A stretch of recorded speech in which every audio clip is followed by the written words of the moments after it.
আসসালামু আলাইকুম। ঘুঘুটা হচ্ছে এখন খুব সুন্দরভাবে নিজে খেতে পারে, আগের মতো মুখ থেকে পড়ে যায় না।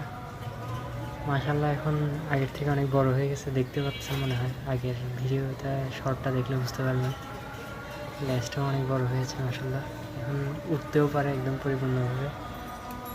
খাবার বা পানি চেঞ্জ করতে গেলে যখন দরজাটা খুলি, তখন দেখি যে মানে খুব বের হওয়ার জন্য ছটফট করে।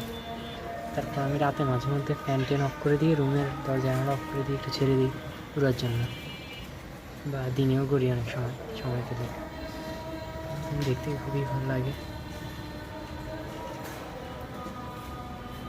কিছুক্ষণ বিরতি নিয়ে আবার খাওয়া শুরু করছে।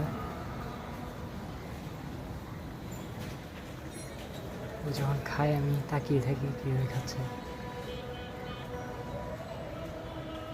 আপনাদের কারো যদি ঘুঘু থাকে শেয়ার করতে পারেন। এটার আরেকটা সঙ্গী কীভাবে ম্যানেজ করবো এটা নিয়ে চিন্তা করতেছি আমি।